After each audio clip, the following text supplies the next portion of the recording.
दोस्तों, आज की कहानी है भाभी कभी आपके साथ सुख नहीं बांटा तो किस मुंह से दुख बांटने बुलाती। दोस्तों, कहानी शुरू करने से पहले अगर आपने हमारे चैनल को सब्सक्राइब नहीं किया है तो सब्सक्राइब कर लीजिए ताकि आपके पास पहुंचे हर नया वीडियो।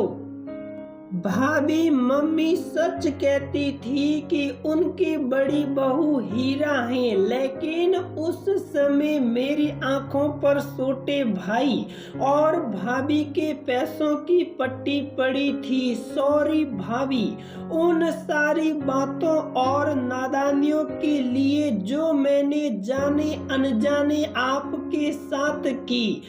आप नहीं होती तो मेरा और सिंटू का क्या होता। कृतज्ञता भरी नजरों से यशोदा का हाथ पकड़ते हुए काजल बोली, काजल तू छोटी है, इतनी बड़ी बड़ी बातें तुझे शोभा नहीं देती और तुमने कुछ भी ऐसा नहीं किया जिसके लिए तुम्हें सॉरी बोलना पड़े। भाभी, ये आपका बड़पन है, नहीं तो मैंने कभी आपको बड़ों का सम्मान दिया ही कहाँ था।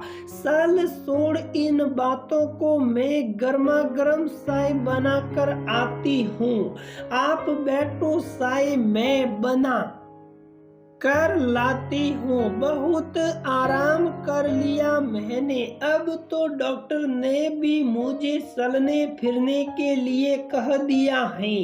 काजल चली गई और यशोदा सोचने लगी। एक वो दिन था जब काजल उसे पसंद नहीं करती थी और एक आज का दिन है जब काजल उसकी तारीफ करते नहीं थकती। सोचते हुए वो अतीत में चली गई। रुक्मिणी जी के पति का देहांत बहुत साल पहले हो गया था। तब से उनका बड़ा बेटा रजत नौकरी करके परिवार की जिम्मेदारी उठा रहा था।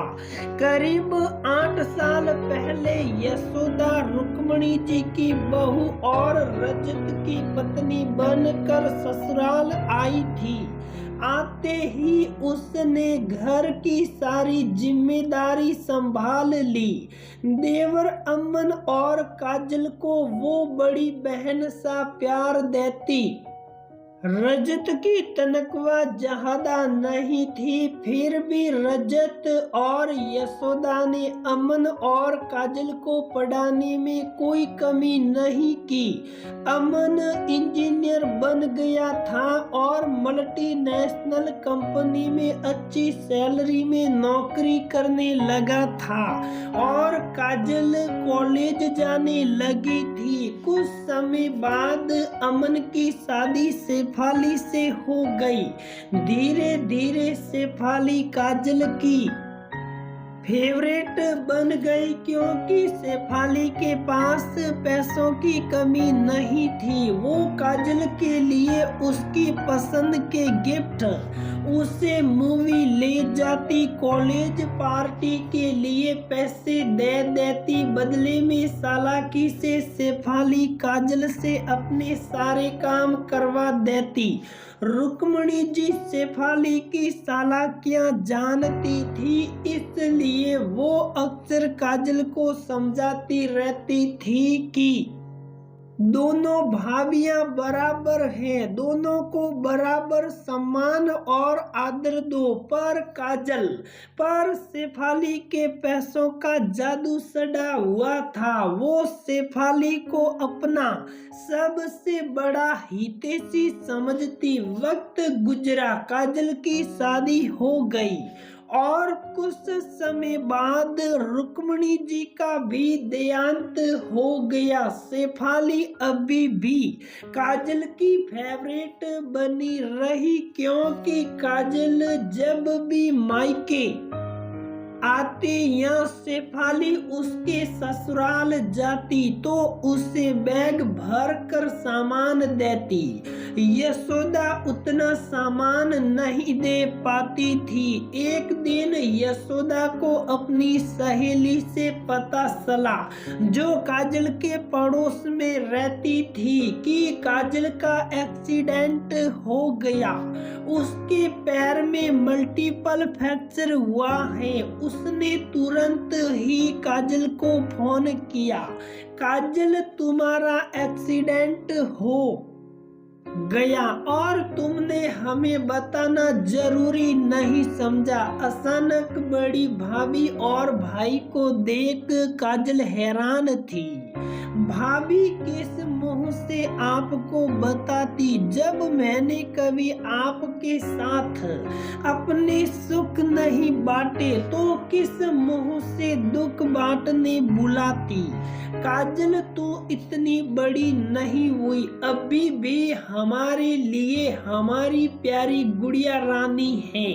क्या कहा डॉक्टर ने? रजत बोला, भैया 1 महीने का बेड रेस्ट बोला है। काजल बेड से उठ नहीं सकती और मैं 1 महीने की छुट्टी नहीं ले सकता। पता नहीं सब कैसे होगा। काजल का पति नितिन बोला, मैंने छोटी भाभी को कुछ दिन के लिए आने को कहा तो उन्होंने ये कहकर मना कर दिया कि भैया के लिए परेशानी हो जाएगी। काजल के चेहरे पर उदासी साफ झलक रही थी। काजल तुम्हें फिक्र करने की जरूरत नहीं, हम है ना। तुम और सिक्कू हमारे साथ चलो। मैं यहाँ नहीं रह सकती क्योंकि पीहू और अंश स्कूल जाते हैं और सिक्कू अभी स्कूल नहीं जाता। यशोदा तुम फटाफट काजल और सिक्कू का जरूरी सामान पैक कर दो। रजत बोला, तब से काजल और सिक्कू यशोदा के घर पर ही थे।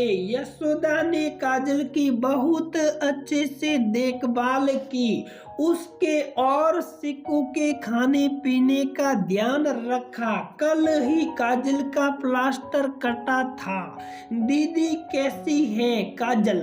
अचानक शेफाली की आवाज से यशोदा अतीत से वर्तमान में आई। ठीक है, प्लास्टर भी कट गया। काजल देख कौन आया है। यशोदा ने काजल को आवाज लगाई, काजल कैसी है? हमें तो बहुत चिंता हो रही थी। देख तेरे लिए फल, ड्राई फ्रूट्स और जूस लाई हूँ। कुछ ही दिन में देख कैसे दौड़ने लगती है तू। काजल के हाथ में सारा सामान पकड़ाते हुए शेफाली बोली, लेकिन आज काजल के चेहरे पर सामान से भरा बैग देखकर चमक नहीं आई। उसने सारा सामान टेबल पर रख दिया। भाभी इन सब की जरूरत नहीं थी। बड़ी भाभी ने अपने सने और प्यार का मरहम इतने अच्छे से लगाया है कि अब इन चीजों की जरूरत नहीं पड़ेगी। शेफाली की नजरें झुक गई। आखिर शोर की दाढ़ी में तिनका। तो दोस्तों, हमारी ये कहानी यहीं पर समाप्त होती है। आप हमारे इस नए चैनल को सब्सक्राइब जरूर करें और हम इस नए चैनल पर रोज नई नई पारिवारिक संबंधित कहानियां लेकर आते रहेंगे। आप सुनने के लिए आप हमारे चैनल को सब्सक्राइब जरूर करें।